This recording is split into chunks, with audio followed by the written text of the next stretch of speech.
అందరికీ నమస్తే. రాష్ట్ర ముఖ్యమంత్రి తెలంగాణ రాష్ట్ర ముఖ్యమంత్రి రేవంత్ రెడ్డి గారు మొదటి నుంచి కూడా ప్రమాణ స్వీకారం చేసిన దగ్గర నుంచి కూడా కేసీఆర్ ప్రతిపక్ష నేత 10 ఏళ్లు అధికారం పరిపాలించిండు గాని లక్షల కోట్లు దోచుకొని తిన్నాడు. రాష్ట్రాన్ని అప్పులలో చేసిండు. ఎన్నికల కంటే ముందు కూడా తెలంగాణ ప్రజలంతా కూడా అబ్జర్వేషన్ చేయాలి, చేస్తా ఉన్నారు. ఆల్రెడీ ఏం చెప్పారంటే మేము వచ్చిన తర్వాత ఖచ్చితంగా జైలుకి పంపిస్తాం, అన్ని ఎంక్వైరీ చేస్తాం, వీళ్ళు చేసేటటువంటి ప్రతిదీ కూడా మేము అధికారంలోకి వచ్చిన తర్వాత సో పంపిస్తాం పంపిస్తాం పంపిస్తాం అందరూ అనలేదా అని ఆ రోజు నుంచి డిసెంబర్ 2023 డిసెంబర్ 9వ తారీఖు నుంచి అధికారం చేపట్టిన దగ్గర నుంచి ఈ రోజు వరకు కూడా స్టిల్ నిన్న కూడా ముఖ్యమంత్రి గారు నిన్న మే 14వ తారీఖు మాట్లాడుకుంటా కూడా సార్ ఏం చెప్పిండనంటే కాళేశ్వరం లాంటి ప్రాజెక్టు అసలు కట్టనే కట్టొద్దు, 2 లక్షల కోట్ల రూపాయలు అప్పులు చేసిండ్రు, ప్రజలు మీరు ఆలోచిస్తా ఉన్నారా అని చెప్పేసి అన్నారు. కానీ ఏ రోజన్నా యాక్షన్ తీసుకున్నారా? చాలా కీలకమైనటువంటి అంశాలు చెప్పారు ముఖ్యమంత్రి గారు. ఇన్ని రోజులు చెప్పుకుంటూ వస్తా ఉన్నారు. ఒకటి కాళేశ్వరం మేడిగడ్డ ఎవరు యాక్షన్ తీసుకోవాలి? గత ప్రభుత్వంలో మరి అధికారంలో ఉండి అవినీతి చేశారు, అక్రమాలు చేశారు, పైసల్ని వాడుకున్నారు, ఎక్కువగా అప్పులు చేశారు, ఖజానా అంతా వాళ్ళ ఇంట్లోకే పోయింది, వాళ్ళ గల్లాపెట్టెలకే పోయింది అన్నప్పుడు మరి దాన్ని బయటికి తీయాలి కదండి. కాళేశ్వరం మేడిగడ్డ అన్నారు. సో దీంట్లో దాదాపుగా ఒక 3 నుంచి 4 months వరకు మొత్తం ఇదే జరిగినాయి. దీని గురించే అన్ని వార్తలు హడావుడి ఇవన్నీ జరిగినాయి. సార్ మాట్లాడటం కూడా అదే ముచ్చట. మరి ఇప్పటి వరకు ఎప్పుడైనా సరే యాక్షన్ తీసుకోవడం కానీ గట్టిగా బలంగా ఎందుకు చేయలేకపోతా ఉన్నారు? కేంద్ర ప్రభుత్వానికి ఏ మేరకు లేఖలు రాస్తా ఉన్నారు? ఇక్కడ మరి అవినీతి జరిగింది, 2 లక్షల కోట్లు జరిగింది అని చెప్పి ఒక్కసారైనా తీసుకున్నారా? ఫోన్ ట్యాపింగ్ అని చెప్పిర్రు. Phone tapping. So phone tapping మీద మరి కింద ఎవరెవరైతే మాతోటి పైన అప్పుడు ఉన్నటువంటి అధికారులే చేయించారు అని చెప్పి సో దాంట్లో అధికారులు కూడా చెప్పిర్రు. వాళ్ళు చెప్తేనే మేము చేసినామని. మరి వాళ్ళ మీద ఎలాంటైనా ఈ కార్ రేస్ ఒకటి తీసుకొచ్చిర్రు.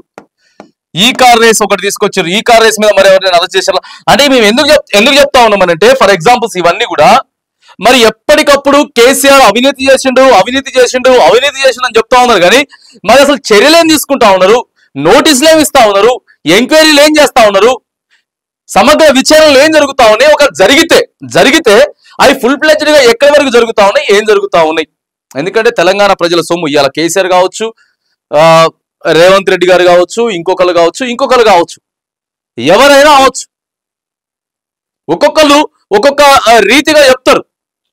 ఫర్ ఎగ్జాంపుల్ నేనేం చెప్తా ఉన్నట్టే ఒక సెక్రటరియట్ని తీసుకుందాం. ఫర్ ఎగ్జాంపుల్ ఇప్పుడు ఉన్నటువంటి తెలంగాణ కొత్త సచివాలయాన్ని సో బీఆర్ఎస్ వాళ్ళంతా ఏం మాట్లాడతారంటే సో దానికి సంబంధించి ఆ సెక్రటరియట్ ముందు నుంచి పోయినా లేకపోతే ప్రస్తావన వచ్చినా కూడా ఇగో చూసినావా కేసీఆర్ ఎంత చక్కగా కట్టించిండో అసలు దీన్ని చూస్తే తాజ్ మహల్ లాగున్నది, ఒక వైట్ హౌస్ లాగున్నది, మస్తు కట్టించిండు అని చెప్పి బీఆర్ఎస్ వాళ్ళు చెప్తారు. కానీ కాంగ్రెస్ వాళ్ళు ఏం చెప్తారు? ఇదంతా కూడా ఇష్టం వచ్చినట్టు కట్టిండు, పైసలంతా కూడా ఆగమాగం చేసిండు, దీంట్లో అవినీతి కూడా చేసిండు, ఇప్పటికే పెచ్చులుడిపోతా ఉన్నాయి అవి ఇవని చెప్పి కాంగ్రెస్ వాళ్ళు చెప్తారు. కానీ న్యూట్రల్ గా ఆలోచించేటటువంటి ప్రజలు, ఏ పార్టీకి సంబంధం లేని ప్రజలు ఏం చెప్తారంటే రైట్ కడితే కట్టింది కానీ ఇది మన సొమ్ము, మన పైసలతోటే కట్టిండ్రు.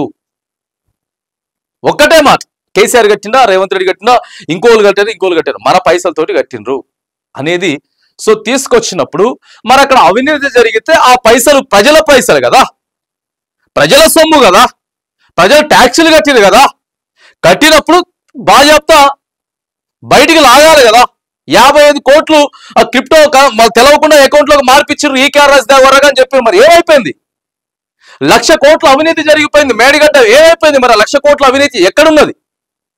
ఆ 1,00,000 కోట్లు తీసుకొస్తే ఇప్పుడు పథకాలను ఇచ్చుకోగలుగుతాం కదా, కొన్ని రోజులు జీతాలను ఇచ్చుకోగలుగుతాం కదా. ఈ 55 కోట్ల రూపాయలు తీసుకొస్తే ఆర్టీసీని కనీసం ఒక సంవత్సరం లోపల నడుపుతాం కదా.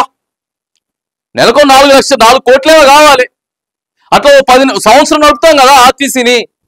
మరి తీసుకురావాలి. కానీ మరి ఎన్ని రోజులు ఇట్లనే కేసీఆర్ అవినీతి చేసిండు, కవిత చేసింది, కేటీఆర్ చేసిండు, ఇన్ని లక్షల కోట్లు చేసిండు, ప్రజలు మీరు ఆలోచించాలా అని అనే బదులు కరెక్ట్గా సాక్ష్యాధారాలతోటి ఏవైతే ఉన్నాయో ఎంక్వైరీ చేస్తున్నాం. కానీ మధ్యలో వదిలేయకుండా ఫుల్ ప్లెడ్జ్డ్ గా తీసుకుపోయి దానికి ప్రజలకు చెప్తే రైట్, అప్పుడు రేవంత్ రెడ్డి గారు ముఖ్యమంత్రి గారు చెప్పేటటువంటి మాట కరెక్టే, రైట్, నిజంగానే వాళ్ళు అవినీతి చేసిండ్రు. ఇట్లా ఎన్ని రోజులు చెప్పుకుంటా పోతాం? ఇప్పటికి 16 నెలలు అయిపోయింది కదా. మరి చర్యలు తీసుకోవాలి. ఏ మంత్రి, గత ప్రభుత్వంలో ఏ మంత్రి, లేకపోతే ముఖ్యమంత్రా, లేకపోతే ఉప ముఖ్యమంత్రా, లేకపోతే ఎమ్మెల్యేలా, కీలకమైనటువంటి అధికారుల, సో అధికారులనే చేసిన తప్పు ఖచ్చితంగా సరిదిద్దుకోవాల్సింది. కానీ ఒక రాజకీయ నాయకుడి మీద, ఒక ప్రతిపక్షంలో నాయకుడి మీద చేస్తున్నామంటే సాక్ష్యాధారాలతో చూపిస్తే ప్రజలు లేకపోతే వింటారు. సార్ ఎప్పుడు చెప్పే మాటలేలే, కేసీఆర్ గురించి అవినీతి చేసిండని చెప్పి మాట్లాడతారు, ఆ కాళేశ్వరం గురించి మాట్లాడతారు, సో ఇంకోటి మాట్లాడతారు. ప్రతి దాంట్లో కూడా కమిషన్లు ఇంతే, కానీ అవి సాక్ష్యాలతో బయట పెట్టరు. ఒకళ్ళు ఉంటే పంపాలి కదా జైలుకి, యాక్షన్ తీసుకోవాలి కదా. ఇవన్నీ కూడా కొద్దిగా వినపడుతున్నటువంటి చర్చ. మరి ఏదేమైనా మనం ఏం చెప్తా ఉన్నామనంటే రైట్, నిజంగానే అవినీతి చేస్తే ప్రజల సొమ్ము కాబట్టి యాక్షన్ తీసుకోండి సీరియస్ గా. అధికారంలో ఉన్నది మీరే, కేంద్ర ప్రభుత్వానికి కూడా ఏమైనా ఉంటే అక్కడికి వెళ్ళి సో పంపండి, ఇట్లా జరిగింది, ఇది ఎంక్వైరీ చేయాలి, ప్లాన్ ఎంక్వైరీ చేయాలి ఫుల్ ప్లెడ్జ్డ్ గానే. కానీ ఇక మనం చేసేసిండు అంటే మాత్రం సో ప్రజలకు కూడా బోరు కొట్టిన పరిస్థితి. సార్ మరి ఎన్ని రోజులు చెప్తారు? యాక్షన్ తీసుకోవాల్సింది మీరే, చర్యలు తీసుకోవాల్సింది మీరే, అధికారంలో ఉన్న ముఖ్యమంత్రి గారు మీరు. మళ్ళీ రివర్స్ లో వాళ్ళు చేసిర్రు అని కానీ మరి వీటిని బయట పెట్టి యాక్షన్ తీసుకోండి అని చెప్పేసి మరి తెలంగాణ ప్రజలైతే మరి ఎన్ని రోజులు చెప్తారు సార్ ఇట్లా అని చెప్పేసి మాట్లాడుకుంటున్నటువంటి ఆ చర్చ కూడా ప్రస్తుతం సోషల్ మీడియాలో అయితే నడుస్తా ఉన్నది.